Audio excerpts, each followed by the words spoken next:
स्वागत है आपका टीपू सुल्तान यूट्यूब चैनल में। यूपी के मुख्यमंत्री योगी आदित्यनाथ सरकार ने नोएडा अंतर्राष्ट्रीय एयरपोर्ट जेवर के विकास को सरकार की शीर्ष प्राथमिकता वाली परियोजना कहा है।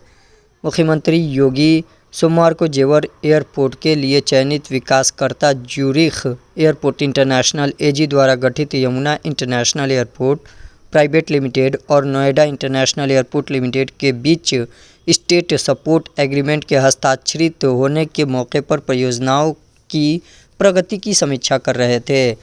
उन्होंने कहा कि कोविड-19 की विभीषिका के बावजूद अब तक जिस तेज़ी पारदर्शिता से जेवर एयरपोर्ट के काम हुए हैं, उसने प्रदेश की नई कार्य संस्कृति को प्रदर्शित किया है।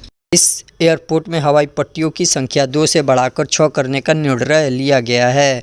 योगी सरकार ने जेवर एयरपोर्ट के लिए चयनित विकासकर्ता ज्यूरिख एयरपोर्ट इंटरनेशनल एजी के कार्यों की सराहना करते हुए उनके प्रतिनिधियों को भरोसा दिलाया कि सरकार की ओर से उन्हें हर संभव मदद मिलेगी।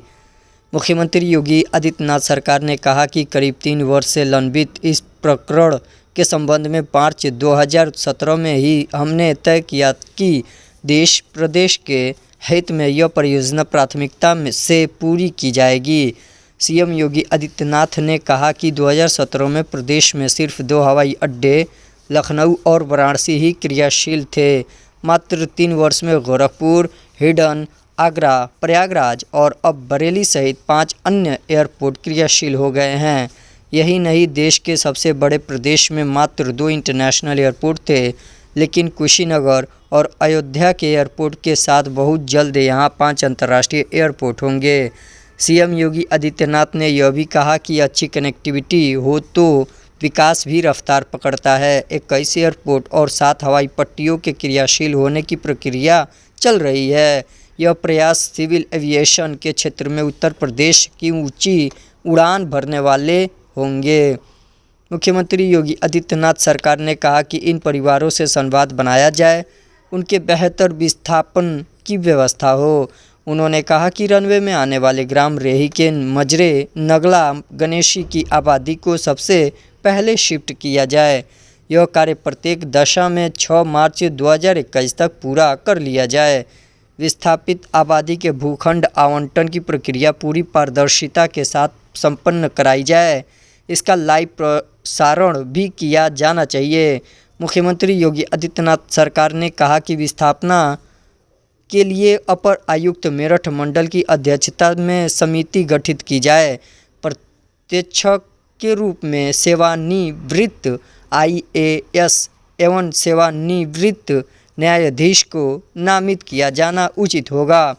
यही नहीं, उन्होंने निर्देश दिए कि मुख्यमंत्री कार्यालय द्वारा जेवर एयरपोर्ट परियोजना के कार्यों की नियमित समीक्षा की जाए। गौतम बुद्ध नगर के जिलाधिकारी ने मुख्यमंत्री योगी आदित्यनाथ सरकार को बताया कि विस्थापित आबादी के पुनर्वास के लिए जेवर बांगर में 48,0979 हेक्टेयर भूमि का प्रबंध कर लिया गया है। योगी आदित्यनाथ सरकार ने कहा कि प्रदेश सरकार ने जेवर एयरपोर्ट के लिए 4 लाइन की कनेक्टिविटी की सुविधा प्रदान करेगी। वर्तमान सड़कों के अपग्रेड, मॉडर्नाइज और मेंटेन किए जाने का काम होगा। साथ ही एयरपोर्ट को मेट्रो रेल से भी जोड़ने का पूरा प्रयास किया जाएगा। यही नहीं, यूटिलिटी से संबंधित सभी सेवाओं को पूरी प्रतिबद्धता के साथ पूरा किया जाएगा। मुख्यमंत्री योगी आदित्यनाथ सरकार ने कहा कि नोएडा ग्रीनफील्ड एयरपोर्ट जेवर के अंदर और बाहर स्वच्छता और सुरक्षा प्रत्येक दशा में सुनिश्चित किया जाना चाहिए। एयरपोर्ट के विकास के लिए सभी प्रकार की बाध्यकारी अनुमतियां प्राप्त हो चुकी हैं। आगे भी प्रदेश सरकार अपने स्तर की सभी आवश्यक अनुमतियां समय से जारी करेगी। विकासकर्ता कंपनी की ओर से स्टार स्लेमन ने प्रदेश सरकार की नीतियों की सराहना की तो नागरिक उड्डयन मंत्री नंदगोपाल गुप्ता नंदी ने मुख्यमंत्री के प्रति आभार जताया।